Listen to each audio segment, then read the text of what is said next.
Okay, let's go ahead and start. My name is Professor Ayman Tarabishi. I'm from the GW School of Business in Washington, D.C. I want to welcome you all to the U.S. PAC Business Leadership Series. And we have a great event lined up for today. The title of the event is Minority Business Certifications, Why You Need It and How.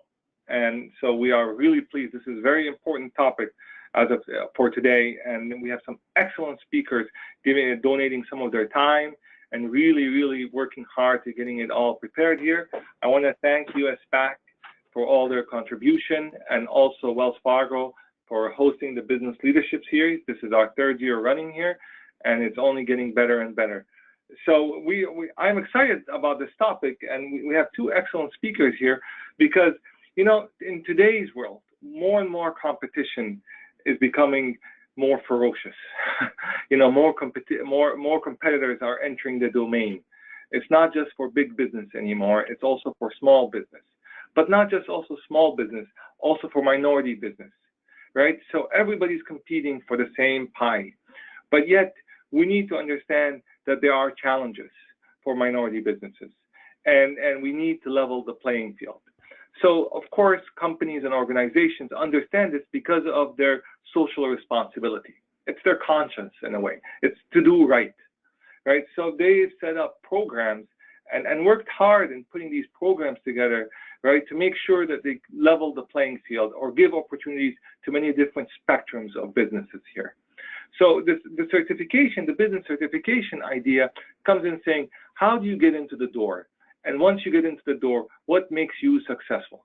It doesn't mean that you are a minority, you automatically get the contract. What it means is that they acknowledge you, they understand you, they want to help you, but you still have to have all your ducks in a row. So with stating this, what we did is go out and get two speakers, excellent speakers, to come and talk about what their organizations do, right? How they work it, how they plan it, how they organize it. And we just didn't ask them to give us the simple text that's written on the website or the canned reports. We asked them to really come in and give it their heart and mind in explaining this, hoping that you pick up 1, 2, and if we're lucky, 3 key items that you can take away and saying, I understand better today. I understand more. I think I'm going to do A or B and C. So with that, I want to welcome Jackie LaJoie, Supplier Diversity Manager from Ingersoll Rand. Jackie, are you there? I'm here. Hi. Thank you. I love your voice. You have an excellent voice. You're going to start us off here. There's a warmth to it. So take us home with your presentation. Thank you. So hi, everybody on the phone. I'm glad you could join us today. I'm going to do just one slide in the beginning on Ingersoll Rand and one at the end, and then tie it all together in the middle with why certification is important and what you should do with it. I've been doing this for 29 years, supplier diversity. So I like to say, I'll tell you as often what doesn't work for me as what does, because I think that's important, that you don't go recreate the wheel and you don't repeat errors that other people have already tried and found that it doesn't work. So if we go to the next slide. Great, thank you. So this is just an overview. If you go to our website, you can find all of this on there, but this is all one page. So you can see we're about a $13 billion company. A lot of people, when they think about Ingersoll Rand, they don't know that we're Club Car. We make Club Cars in Augusta. And when you see the tractor trailers going down the road, or you're on a plane or a train and you're being cooled, that's Thermo King. And if you go outside and you look at the unit, hopefully heating or cooling your home, or even in a hotel or a big building, those are trained units that are doing that. So we're number 1 or 2 in all the markets that we serve. We have about 40,000 employees, 50 manufacturing facilities globally. So think about that. We're a manufacturer, an industrial manufacturer. So if you think about the thing that excites me about this company, one of the things that excites me about this company is the diversity in products that we make, which means for you, the supplier, it's a diversity of opportunities. So if we go to the next slide, you guys are so good at this. I would just have this messed up already myself. So I want to talk a little bit about US PAC. So I've known Susan Allen and US PAC for, oh my goodness, since the 90s. And we met in New York City. And to me, I want the suppliers and the people on this call to to understand that USPAC is a true partner to corporations and Asian businesses. I don't know a better champion in an organization than Susan Allen and her team. I can call them and say, hey, I need a supplier that does widgets in Arkansas, and she finds me a supplier. So if you're looking for an organization, and there's a lot of organizations out there, and we're, as Ingersoll Rand, are a member of a lot of the organizations, so I'm not saying that the others are not good. I'm just telling you that if you are interested in an organization that'll be your champion, then Susan Allen and her team can certainly do that. Put a little bit around here that they've been around for over 3 decades. Sounds like a long time. And they actually have done a lot of things that that other organizations have followed. The thing that excites me about them is that every year Susan looks for new and fresh ways to bring programs and connections to the suppliers and to the corporation. So she's looking for value for everybody there. So I just wanted to call that out. They're phenomenal. I love to work with them, and I know they're champions for their ABEs as well. So if we go to the next slide.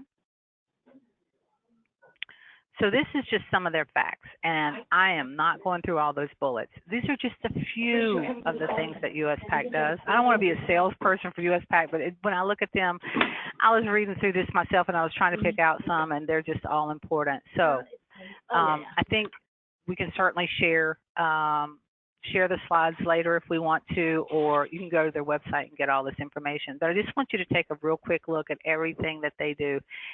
Constantly working for connections for the suppliers and for the corporations. So next slide. I bet you thought I wasn't going to talk about certification. So here's certification. Certification for a corporation is important because it proves the ownership, operation, and control of a business. And in the 80s, it was not so prevalent. We used to just have hard copy files in our file cabinets, and then a lot of challenges came along, and so certification came. The suppliers in the Asian community were not getting connected quite like other minority-owned businesses, and so USPAC developed theirs certification process, which mirrors the ones by NMSCC or Weeb Inc. and the other leading organizations. So the reason that certification is important to us is if we know that we know that a company is owned by a minority woman, that whatever a company includes in their diversity program, then it supports the requirements that we have. And the requirements, Dr. Terabishi, you mentioned social responsibility, and that is certainly part of why we do this. But I think I'd like to add to that if I could. I think if you don't have diversity, then you don't have innovation in my mind. You keep doing things the same way, or you keep going back to the same place for your innovation. I'm not sure you're getting all of that you can out of the market. So we look for diversity in the supply chain. We look for innovation. Marketplace connectivity certainly cannot be overlooked. And then we have customer requirements. So it could be government customers, or it could be other corporate customers that want us to use diversity firms, and they want us to use certified diverse firms. So that's why it's important to us. It's more than just the right thing to do. It is the right thing to do, and we're proud of that. But there's value in it for us too, right? If I can show value and you're bringing savings to my company, you're bringing innovation, diversity, and in the supply chain and marketplace connectivity, then that's value. Then I can go sell for you as your champion. So I believe that certification can open doors for you. I've seen it happen over and over and over. Most major corporations have supplier diversity groups or programs and a contact to assist you. I think the key is for you to figure out how to approach each one of those corporations. And so it's kind of a little homework for you, but I think it's worth creating a target list, figuring out how their supplier diversity program works, and then making that certification work for you. Okay, if we go to the next slide, please. So here's the process, and I've super simplified it, but it might seem a little arduous to suppliers that have not gone through it yet, or even those that have. They may see it's kind of crazy, long, and detailed, and it is. but I can tell you that when a corporation sees that you have the certificate or that you've gone through the process and your ownership, operation, and control has been proven, then they can put a stake in the ground and they know that that you are what you say you are. There's nothing worse for a person in my position to report $1 million deal and then 3 months down the road or even 6 months, sometime further down the road, you realize that they're not what you thought they were, and now you have to go and redo your numbers and tell somebody that their results are not quite as grand as you thought they were. So I would rather be sure about my numbers, and that's why the certification comes in. So basically, the applicant, and I believe this is all on the US PAC website, but the applicant submits their application with required documents, and it's going to include information about your company. It could include and will include your tax filings. A lot of people get a little nervous about that, but nobody ever sees that but that certification committee ever.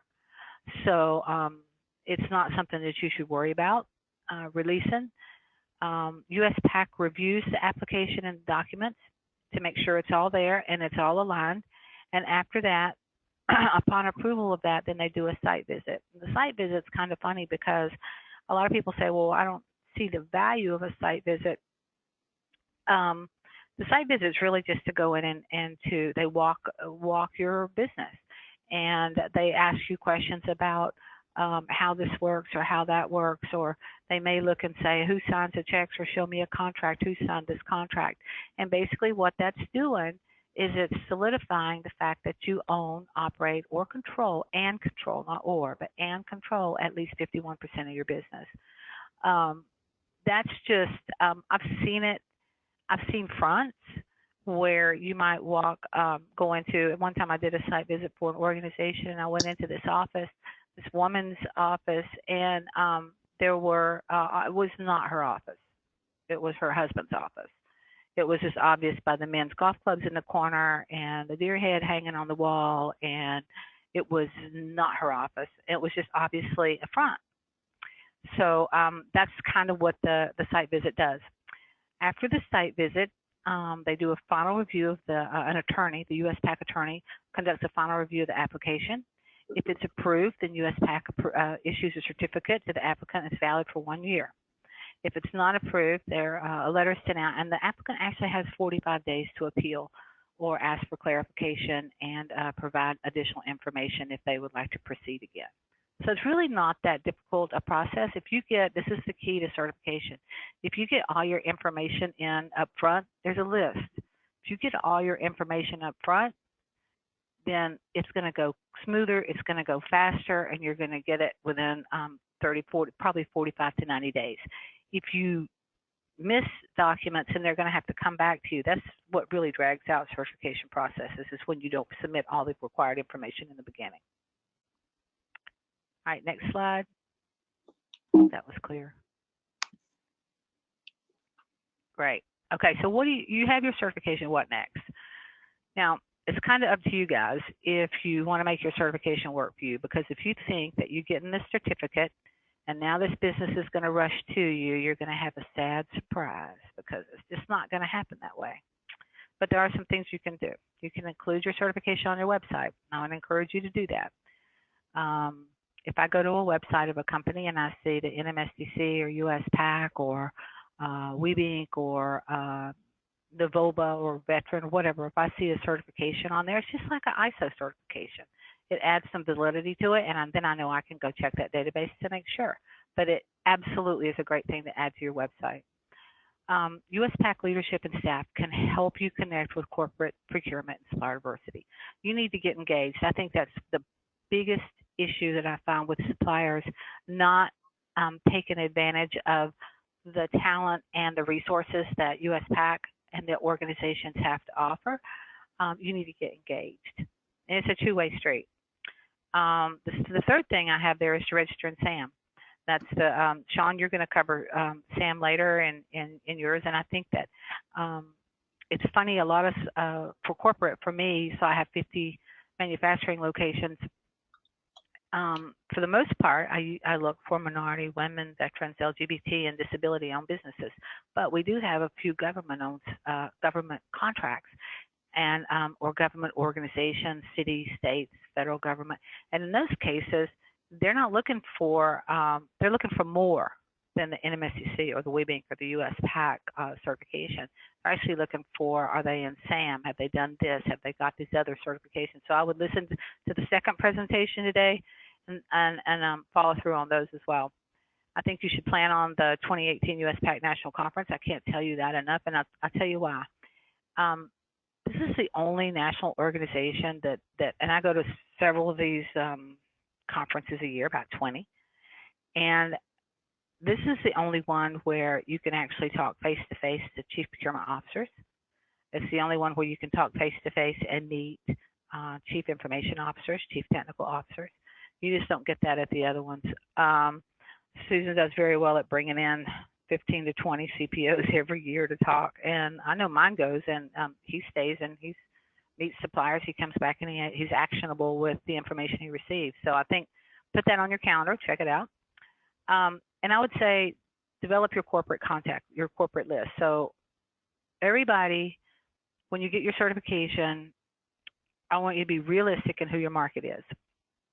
And by that I mean you might be a company that can bring value to an AT&T or Ingersoll Rand or Amazon or Walmart, and you may be a little too small for that. And so let's identify the right market for you to compete in, right? That's what I'm talking about. So develop your corporate list, be realistic, and then when you get to the corporations, you ask the right questions. So, and this works for us too. What's the process for whatever product or service that you're selling, right? And whoever you're talking to, are they the right contact person? If they're not, can they connect you? If there are no opportunities right now, and sometimes that happens, right? When should you follow up? And what's the best way to stay in touch? I tell you, a lot of people, I'm personally not good with the phone. I'm better with email. So if you email me, I'm going to get back to you. If you call me, I don't know, guys. It's just not a great way to contact me. So it's really good if people ask me up front. I usually tell people, but that's a question you should ask. Is how should I stay in touch with you? All right. And the next slide. So this is my last one. And this is, remember I told you I was going to start with Ingersoll Rand and end with Ingersoll Rand. So for us, I want you to be prepared and do your homework. And I know people say that all the time. Did you even look at our website before you came to talk to me? Well, it's really important. A lot of the information you need on a corporation is actually on their websites. At least it gets you started. So if you go to ingersollrand.com or ingersollrand.com/supplier, that's a snapshot of the supplier page. And on that supplier page, you can actually see our terms and conditions. You can see our supplier travel and expense. You can see our packaging guidelines. You can see supplier diversity, invoice, standard requirements. If you go into the Ingersoll Rand site, you can see what's important to us. Things like sustainability, things like lowering what our sustainability goals are. You can see where the businesses are located, and you can actually learn a lot about the company right there. So I'll end it with that. I would say use that certification to open doors, and it should not be what you used to say, you have to sell, you have to buy from me, because I really don't. What I have to do is find the best value for Ingersoll Rand. So put your value proposition up front and use the certification as, oh, by the way, if you have a supplier diversity program, you can count me because I'm certified by US PAC. So Dr. Tarabishi, I think that's all I have. Fantastic. Absolutely fantastic. Thank you so much, Jackie. And I do agree with you. It's not just about doing the right thing. It's also, it fosters innovation and creativity and more opportunity. Mm-hmm. So you're absolutely correct here. And just a quick follow-up question, right? Have you seen success stories? Can you share a success story saying, hey, listen, there's one story I want to share with you about this company that really made it, something kind of happy story. How's that? Oh, wow, there's just so many. I'll just use the last one that I have. Okay. because I'm just old. Um, so I think, yeah, I know, right? You can't remember them all. So I think the last one that I had happened a couple weeks ago. A supplier that is in a program that we're doing in Tennessee, and I just didn't know that much about it. I knew enough about them to know what their sweet spot was and what their core capabilities were. And I knew they were certified, so I didn't even have to question that, right? Because I absolutely knew that. So then I didn't hesitate about taking this company to the table. So one of our groups in our one of our corporate functions came around and needed a marketing company to help with a strategy for a rebranding opportunity. And I didn't even have to go to the database. I just knew this supplier because they're one of the certified suppliers that we had met and I'd gotten to know. But they, I wouldn't have gotten to know them if they hadn't been certified. So I just threw their name out there and I said, yeah, let me send you their information, their website, and I'll give you their owner's name. And you guys take it from there. And they did. And that was about 2 months ago, actually. And, things either move really, really quick here or really, really slow. And last week I found out they were awarded the business. So business does happen. You got to work those relationships. You got to work that certification. I think relationships are key too, Dr. Terabishi. I cannot stress that enough. You don't know, opportunity might not. It wasn't there when I first met them, but it came along, and I had their information. Yeah, there's an expression that goes like this that says, "Oh, this is just business. It's not personal." And I stop and I tell people, business is personal. Okay, because you build relationships with these people. And so if you try to separate it, then I might not want to do business with you. Okay? Because for me, business is about having a personal relationship with these people that you can trust and work with and build things together. So it's an interesting take that you bring on this. Thank you, Jackie. Thank you so much. We'll follow up with some more questions coming in. But I'm honored to introduce Rear Admiral Mr. Seán F. Crean, Director of Office of Government Contracting at the U.S. Small Business Administration. And Admiral Seán, are you there? Yes, I am. Thank you. Thank you for joining us. I know you're down the street from us, a couple of, about a nice 15-minute walk and a nice day like here. But I want to just thank you for your time and dedication for this webinar here. And the floor is yours. Tell us what the SBA is doing in terms of minority certification and actually creating business for these minority businesses. Well, thank you, and thank you to USPAC and certainly Dr. Terabishi for moderating the panel today. Really, really happy to be able to talk about the Small Business Administration, what we do, and in particular, what we do with our certification programs. I think, Jackie, you did a great job on talking about Ingersoll Rand and the connection with USPAC. So I'm going to talk a little bit about, for those that are not familiar with SBA, usually when people think of SBA, even those folks that may be familiar, they think a lot about our loan programs and our capital access programs. We like to categorize what SBA can do for you in three general areas. The first is, we call them the 3 C's. So the first is capital, loans, being able to help finance businesses that need that capital to be able to help grow their businesses.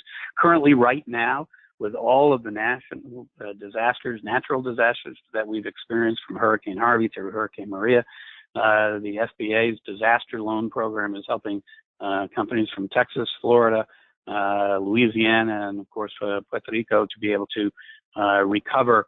And there's a lot that goes involved with SBA in its capital. The second area, of course, is counseling. We do a lot of counseling through our entrepreneurial development programs, as well as through our resource partners, to be able to help potential businesses understand what it takes to start a business and how to develop a business operating plan, as well as how to understand how do you identify where you should locate your business, what are the challenges for you in competing companies that do what you do. So there's a whole range of services through many of our resource partners. And then we have contracting. And in the Office of Government Contracting and Business Development, we like to think that what we do is we help small business get the government's business. And that's really what our focus is about. And we do this in a number of different ways, but one of the key ways that we do this is through our certification programs. So today I'm just going to focus on what certification programs we have, when you need to have those programs, and when you can get certifications from other entities or do what we call self-certification. Next slide, please. So we have 5 topics that we're going to just talk about very briefly in the next coming slide. Is one, why should you certify, and when do you have to be certified? Because I'm going to be addressing things at the federal contracting level, and the rules of engagement are very, very specific. And so we want to make sure that you understand how to engage as a prime contractor for the federal government. I'm going to talk specifically about our 8A program. This is a small disadvantaged business program, which particularly aligns with minority businesses.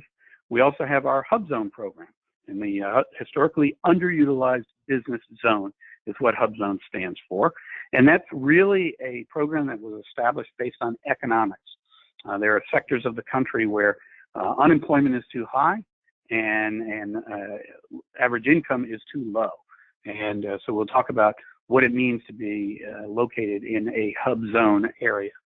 I'm also going to talk about a program that falls specifically under my office, which is the Women-Owned Small Business Federal Contract Program. And then a new program, it's only been around for the last year, and it's called the All Small Mentor Protege Program. And this will be an opportunity where small businesses can be mentored by large companies, such as an Ingersoll Rand, and together they can partner together under different joint ventures where they can pursue small business opportunities. Next slide, please. So why should you certify? Certification at the federal level is where it enables you to participate in what we call set-asides. Now, in the Office of Government Contracting and Business Development, we have our offices that do our policy, and that's our Office of Planning, Policy and Liaison. Then we have our 8A program office, which does certification for the 8A businesses. We have our Hub Zone program office, which certifies companies that would like to be certified as Hub Zone companies. And then, as I mentioned, under my office, I have the Women-Owned Small Business Federal Program, but I also have a team of folks across the country known as Procurement Center representatives, and they get involved in acquisition strategies to try and drive set-aside opportunities for business. And so one of the things we're going to try and do in this one slide is kind of clarify when you are allowed under federal law to be able to say you are a small business, and when you have to have a seal of approval, have somebody else actually validate and say you are in fact who you say you are. If we do what's known as a general small business set-aside, then you're allowed to self-certify. There's no criteria that you have to go to any other entities, although that can help you in building confidence that you are in fact a small business. But the rules of the game are that when you submit your offer, you will indicate in your offer submission that you are in fact a small business in accordance with the industry code. We call it the North American Industrial Classification System, but that industry code will determine what is the size that a small business has to be in order to compete under this set-aside for that contract. Then we also have what we'll call the socioeconomic set-asides. And the first one that I'll mention is the Service Disabled Veteran Set-Aside. Now this, for federal contracting, there are 24 federal agencies. And underneath all of those federal agencies are different, what we'll call procurement centers. And those procurement centers, there's about 2,860 procurement centers nationwide. And each of those procurement centers have goals. And in those goals, they're all trying to encourage small business to participate because, number one, it's the law. Congress wants to see that 23% of all business that the government procures goes to small business. And I'm happy to say that for the past 4 official years, the federal government has exceeded the 23% for small business. And then in these subsets, such as Service Disabled Veteran Set-Aside, there are 23 agencies that will accept self-certification. The Veterans Administration, however, requires that if you want to compete for the Veteran Administration contracts as a service-disabled veteran or as a veteran, then you must be certified by them. And so there are no veteran set-asides outside of the VA. We have the Women-Owned Small Business and Economically Disadvantaged Women-Owned Small Business Set-Aside Program. I'm going to get into that more specifically. But that requires today's world either a self-certification, but I say it's changing. And the reason it's changing is because the law came out about 2 years ago that said we want to have any women-owned small businesses that are interested in competing for this federal contract opportunities under this program, they're going to have to be certified. So we're in the process now of having a rule that goes out to propose how we intend to do certification of firms interested in this one. There's a little bit of a nuance in the Women-Owned Small Business Federal Program. I'll touch on that in a moment. As I mentioned, HUBZone set-asides.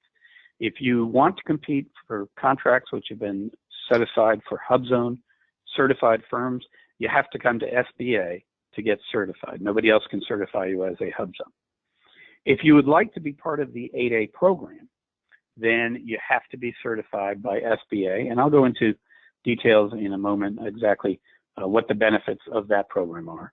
And then if you want to participate as an all-small mentor-protege agreement, then you must have your agreement between the mentor and the protege approved by SBA. It's not an actual certification, but it is an approval that allows you to establish this arrangement between the mentor and protege, and then allows you to go out and form joint ventures, which will allow you to pursue other small business set-asides. One of the common characteristics across all of these programs is that you have to be small, and that you have to be small in your primary North American Industrial Classification System code.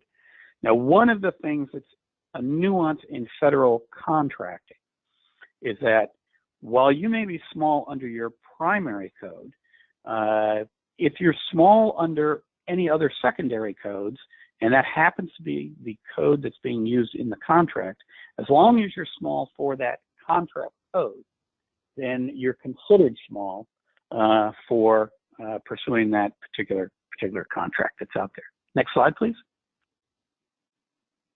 So we're going to talk about the 8A program. The 8A program, again, the firm has to be small in its primary NAICS code. Now, when this program was established, it was established because Congress felt that there were small, disadvantaged businesses that were both socially and economically disadvantaged, and that the SBA should have a program that can help these companies learn how to develop into viable competitors in the federal market space. And so they established what is known as the 8A program. The term 8A actually comes from the paragraph within the Small Business Act.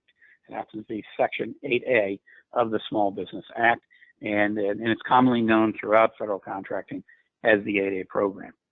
To be an 8A certified firm, there's two criteria.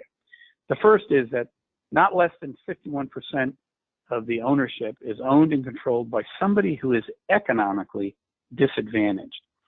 Now, economic disadvantage for the purposes of this program is set that your personal net worth has to be less than $750,000. Now, there are some exclusions that are taken out of net worth. For example, your home is not considered in your net worth determination. Your automobile is not considered in your determination. The owner's equity that you have in your company is not considered in determining your net worth. But if you have your private home out in Bermuda and you have a lot of other investments out there, those will be used to determine your net worth. And so you, to get into the program, have to be less than $750,000 on that. The other is that your adjusted gross yearly income averaged over the 3 years preceding the time that you're wishing to be certified has to be less than $250,000. And so that is to get you in the door of the 8A program. But that's the economic. 8A also says you have to be determined to be socially disadvantaged as well. And that criteria, again, the owner operator of the firm, who has to be at not less than 51%, has to be controlled by somebody who is socially disadvantaged. And there are two processes that SBA looks at. The first is, do you fall under what is known as a historically disadvantaged group, such as Asian Pacific Americans? If you do, you meet the social disadvantage standard. There's nothing else that you have to demonstrate for that. However, and there are 7 different categories that Congress has come out and made determinations. African Americans, subcontinent Indians, that would be from India, Pakistan area. We also have Alaska Native corporations, Native Americans. So there's a defined group that if somebody is a member of that group, then they meet the definition of social disadvantage. If someone is not in that defined group, then what SBA looks for is what is known as a preponderance of a social disadvantage condition that would preclude you from having been able to successfully compete, and you're attributing it to perhaps the social status that you may have. Citizenship, you have to be a U.S. citizen. At least 51% owner has to be directly owned and controlled by a U.S. citizen.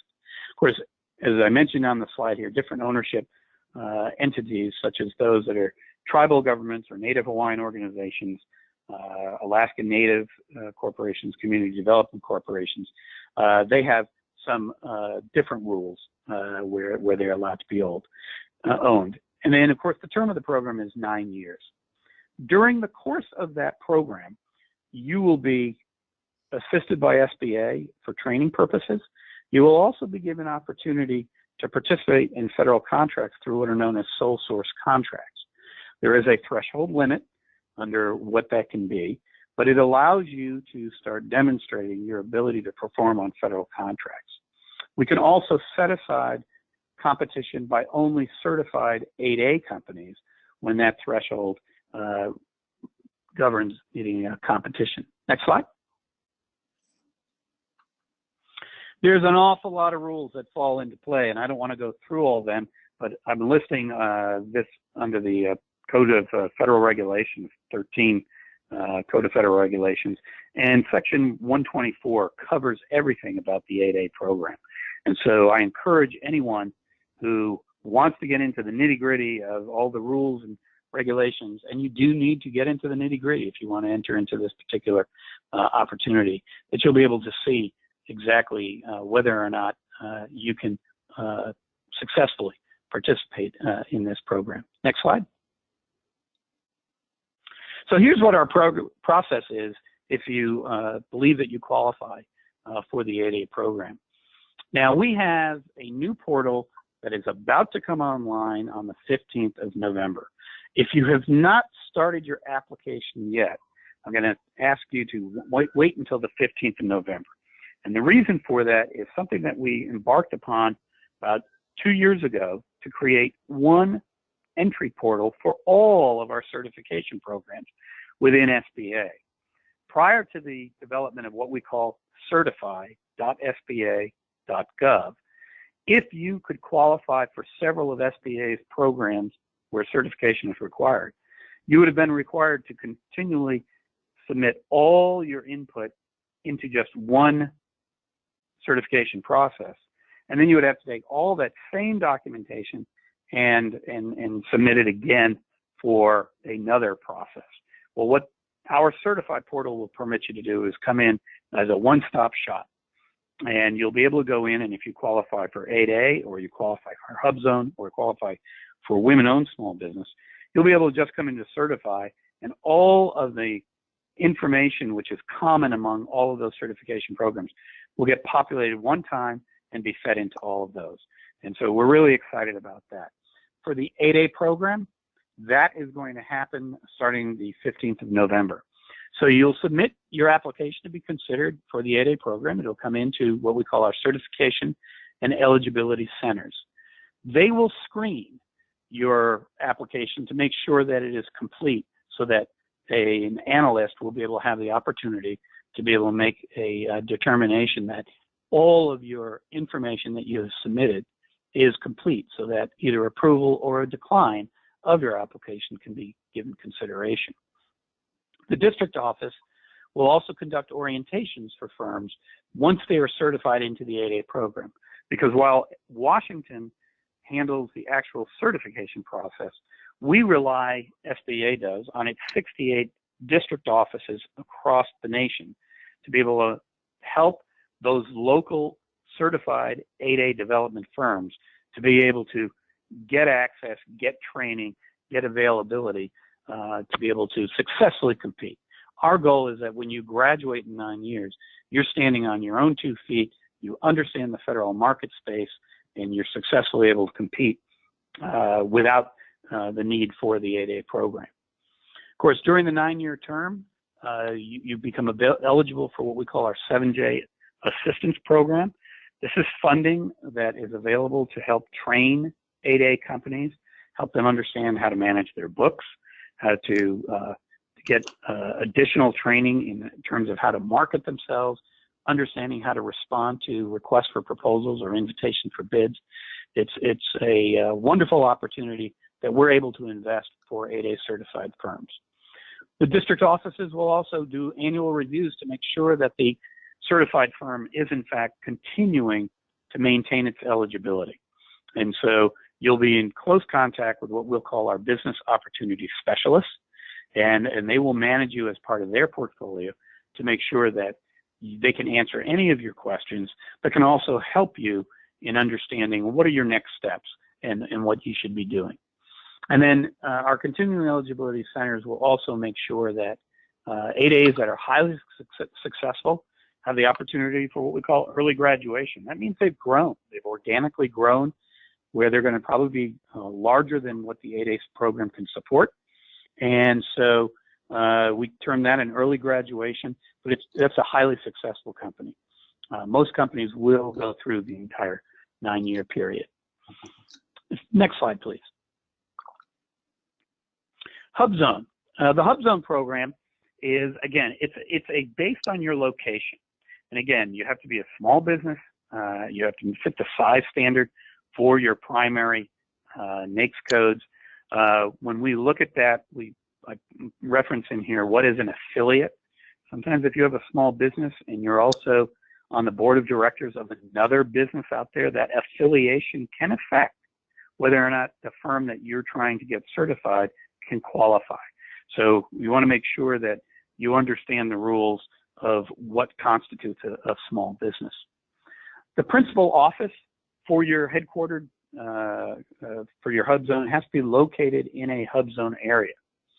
And the employees that you hire, 35% of your employees, have to reside in a Hub Zone. Now, Hub Zones are divided into 2 categories. They're known as rural Hub Zone sectors or urban Hub Zone sectors. Rural sectors, consider those like a county. Up in the state of Maine, there's several counties where the entire county qualifies as a Hub Zone. But then in the urban sectors, in cities, there may be only certain streets or certain sides of a street which qualify as Hub Zone.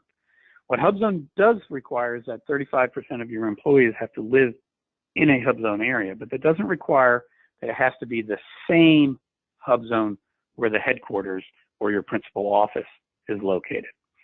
And again, it's 51% ownership for that. And the hardest challenge that Hub Zone certified companies will tell you, and I just came back from a Hub Zone conference where they say, sometimes our biggest challenge is meeting that 35% requirement. And it's critically important because the purpose of this certification program is to improve the economic status of where that business is located. And so, again, there's a lot of rules to it, but again, it gives you an opportunity to compete in those areas. Next slide, please. The Women-Owned Small Business and Economically Disadvantaged Women-Owned Small Business Federal Program is the one that's under me. Now, currently, you have to maintain all of your records in this certified.sba.gov portal. This is known as the repository. And what that does is you provide all of your information which supports the type of business you are, the fact that you are a woman-owned business, and also the fact that the type of business structure you have. Whether you're a limited liability corporation or a sole proprietorship, they all have different documents that you have to have in the repository. Today, it is still considered a self-certification process, but we also have what are known as 4 authorized third-party certifiers that when the program was set up in 2011, SBA approved these 4 third-party certifiers.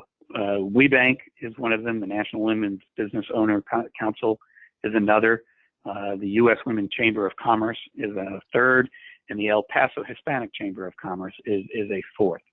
Where we are right now is we've drafted our rule for implementation of a full certification program through SBA and with other considerations. And we're going to be coming out and publishing that for public comment to see whether or not this is the path the public wants us to take in terms of implementing certification. But one thing that is unique about the Federal Women's Business Program is that it only applies to 121 industries. There are well over 400 industries, and we identify these industries as the first 4 digits of the industry code. When you go to the full 6 digits, now we're talking well over 1,000. And so the Department of Commerce ran a second study for us. The first was done by the Rand Corporation back in 2010. In 2015, a new study was done, and they came out and identified the 2 areas where you can either be a woman-owned small business or economically disadvantaged woman-owned small business for purposes of the industries where set-asides can occur. 2 criteria for status. Women-owned small business, you have to not less than 51% be owned and controlled by women.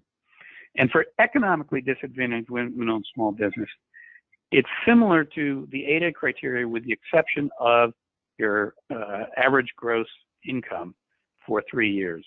Where it was a $250,000 entry level for 8A, it's $350,000 for women. And so we're going to go to the next slide, and I'm almost done. So that we can open it up for Q&A. Next slide, please. So the All Small Mentor Protege Program, as I mentioned earlier, its purpose is there to allow large businesses or other successful small businesses serve as a mentor in business development of a potential protege. And what they will do is they will come into SBA and they will request SBA's approval of their mentor-protege agreement. If they were to do that, then that mentor and the protege will be able to form a mentor-protege joint venture agreement, and they'll be able to pursue small business set-aside opportunities in the ones that the protege can qualify for without the rule of affiliation making them large be an impact. It's a limited program. The mentor-protege agreement is only good for 3 years. It limits how many mentors a protege can have, which is 2. Limits how many proteges a mentor can have, which is 3. And it also limits the number of contracts that any given joint venture can win during that period. Again, its purpose is to do business development, but it's open to all small businesses. And so we think it's only been in place now for a year. We have about 350 approved mentor-protege agreements, and time will tell on the success of this particular program. And if I can go to the last slide, because the last slide is, well, how do you get more information? And really, it's going to www.sba.gov, and at sba.gov, you'll be able to find out your local district office for local resources. You'll be able also to connect with the Office of Business Development for more information about the 8A program, the Office of HubZone for more information about the HubZone program, as well as specific information and rules about women-owned small business and our Office of Government Contracting and what we can do. And with that, Dr. Terabishi, I'd like to turn it over to you for any questions that we may have. Thank you so much. This is extremely comprehensive, and I know that a lot of people ask you for this information, but this is beyond comprehensive. And to the point, it really shows what the SBA is doing in terms of getting everybody, engaged at many different levels. Talk a little bit about, you mentioned a little bit about the November 15 event where you have one point of entry. Talk a little bit about that and the rationale behind it, and how is that important? Again, because I think that's a change that a lot of people might find useful. Yes. So currently, if there have been firms that had wanted to be in the 8A program, they would have submitted their applications through what we called our Business Development Management Information System, or BDMIS. The BDMIS system is a standalone portal, and all of the information that you would have put into that is only resident within that system. So a couple of years ago, SBA said, and we heard from the public, they kept saying, why do I have to keep repeating my information that I could use to qualify for any of these other certification programs? And SBA heard, and we listened to you. And so we stood up certified.sba.gov, but we have to do that in a phased approach. So the very first program that we stood up was the Women-Owned Small Business Program. And so today, anyone wanting to be participant in that program can go to Certify, and they now can load up all of their information. 8A is just the next phase of Certify. And so as we speak today on October 16th, a firm can go into the BDMIS system and put their information in, but we're going to be migrating to the new Certify system, where that goes live on the 15th of November. And that means some information you put in today may not migrate over, and you're going to have to start over all over again. What we will do is we picked a cutoff point that said any company that had put information into BDMIS within the last 18 months, because one of the criteria for the system for award management that Jackie mentioned, SAM, is that you have to update with SAM every year. And a criteria for any of SBA's programs is that you have to be registered in SAM.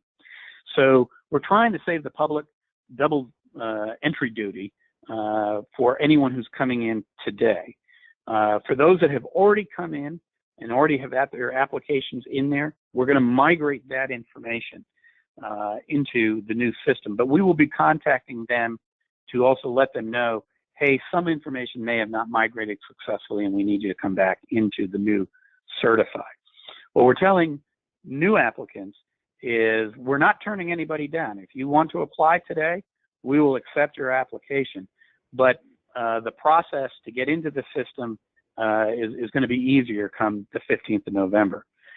Once 15th November occurs, that will be the only way you'll come into the 8A program through Certify. It's going to be easier to use for businesses. We hope the process will be a faster process for actually determining whether or not a firm qualifies for the 8A program. And it's going to be more responsive to let you know exactly the status of where your application is, which is a common concern for businesses. Great. Thank you. Thank you so much. Why don't we open it up for questions here? Jordan, is there any questions that came in? If not, I have a couple of them here, but why don't we go ahead and ask some questions here? One of the questions is, please restate the 4 entities authorized to certify women-owned businesses. Yes, the 4 current approved entities are the U.S. Women's Chamber of Commerce, the WeBank, the Women's Enterprise Business Network, the Women's Business Center, they're known as NBOC, or WeBOC, I'm sorry. And the 4th one is the El Paso Hispanic Chamber of Commerce. If you go to SBA.gov and you click on contracting information about women, all of the information for those 4 entities, including links to their website, will be provided to you. Great. Okay. Thank you very much. Jordan, any other questions? No other questions. Okay. So I have a question for both of you here. based on your years of experience, Jackie, you mentioned this, and well, Seán, you also mentioned this here. What have you seen in the nature of these businesses? Can you tell us a little bit about what have you seen as changes in the nature of these businesses? What do you see as trends coming up? I'm curious. Are they getting better? Are they kind of the same? Are they getting more? What is it? What do you see here that you can share with us? I'm trying to get to some intelligence because I'm a professor and we dig deeper into this stuff. I'll defer to let Jackie go first. Okay. Jackie, you still there? You crack me up. Yeah. I'm here. I think just business savvy. I think preparedness. Because if I look back over when I first started, there really were suppliers that would come to me and say, "You have to do business with me because I'm a minority or whatever, woman," and that's just not the sophistication that corporations are looking for. I don't think the government is either. I think we're looking for solutions, right? So I think the business savviness. I think suppliers are also, or at least the ones that come to me, I feel like they are truly listening to what corporations are telling them, and then they're acting on it, right? In other words, they're about like what we say today. What's the approach? How do you do things? So they're listening and they're acting on it, and they're doing what they're supposed to do instead of just marching out there thinking they're going to sell to the world. There's a lot of changes, but I think the business savvy. The one thing I'd like to see get better. I know you didn't ask this, but I'm going to pitch it out there for you. The one thing I'd like to see that get better is I'd like to see suppliers get better on their marketing savvy. And by that I mean, when they come to me and if they don't have a website, it's really hard for me. That's the first place my procurement guys are going to go, right? I'm going to say, "Hey, here's a supplier I met. I was impressed in the conversation." And they're going to say, "Well, send me their website and let me look at it." Well, they don't have a website, or it's under construction, or it's not great, but the company's great. That's not good. Or if they have an email that's like at Gmail or Yahoo, that doesn't lend a lot of credibility. Yeah. Credibility. Credibility. But those are simple things. But you would be shocked at how many suppliers could get further if they would get that marketing stuff done up front. Okay. Thank you. Something that I'll add. It's customer knowledge. Knowing your customer today. It is so easier to know exactly who your customer is, what your customer is all about, that a business that doesn't take advantage of the vast amount of information that's available on the internet is doing themselves a disservice. The thing that I find when I'm talking with businesses and they say, "I want to sell to the government," I go, "Okay, who in the government?" And sometimes they'll come back and say, "Well, the government." And I said, no. You have to understand your customer, and the ability to understand that customer is tremendous, whether it's the Department of the Navy or the U.S. Department of Agriculture. It's available. Companies need to take that time. Ties into exactly what Jackie was just talking about in terms of marketing themselves. Once they know what their customer is about, and we have so many resources available and to find out who's buying what I sell. And we have procurement technical assistance centers known as PTACs that you may be familiar with. They can provide a lot of counseling to companies to help them understand how to approach that customer in a savvy way. One thing we do know about small business in truth is that they're agile, they're innovative, they are flexible, and they do provide cost-effective solutions to so many customer needs that are out there. Last year in the federal government for fiscal year 16, almost $100 billion was awarded to small businesses. And so when the federal government is spending $500 billion in terms of procurement out there, $100 billion went to small businesses. So the small businesses that are smart, know the rules of the game, and understand how to help that customers solve their problem by what product or service they provide, they're the most successful. I want to thank you both here. What I'm getting from all of this is there's a lot of information and data out there, but it really comes down to some fundamental elements here, which is know your customer, come prepared, understand the opportunities that are out there, but understand also how to act on them, because it's not just going to come to you on a platter here. You actually have to hustle and get it done. But what I also heard here from both of your presentations here, or the feeling I got, is that there's a lot of empathy. And we don't use that word often when it comes to procurement, when it comes to all this stuff. But in a way, a lot of this minority and small businesses get empathy in the sense of, we want you to succeed. We want you to make it. But we can help you as much as possible, get you to this point, but then it's up to you to show us. And even from the nature of your presentations, I guess your voices as well, right? I could feel the empathy. I could realize this empathy. And with that, I really want to personally both thank you for your time today. This has been absolutely a fantastic session with a lot of information here. Both of you, a big congratulations and a very deep and grateful thank you here. What I also want to do is, I was told to mention this because we're going to have a quick turnaround here on this. We have another session coming up. October is always the busiest month. Don't you all agree? October is always busy. So it doesn't stop. October is the busiest month in Washington, D.C., I feel. So stating this, the US PAC Business Leadership Series is actually going to have another webinar on Thursday, the 19th. And it fits nicely, a follow-up to this session here. It basically says how to maintain a long-lasting relationships between buyers and suppliers. And you can see the connection here. Once you're in the door, once you're doing business, how do you continue this for a long period of time? And Jackie will tell you, email me. Don't ignore me. Email me once in a while. So we have two excellent speakers, John Evans, Vice President of Global Procurement from Ingersoll Rand as well, and Sid Ahmed, President and CEO of VDART Inc. So with that, ladies and gentlemen, I want to thank you all for coming to today's session. I want to thank everybody, US PAC, Business Leadership Series, RAND Corporation, SBA, and everyone for attending. Thank you and have a wonderful day. Thanks, guys. Bye. Bye.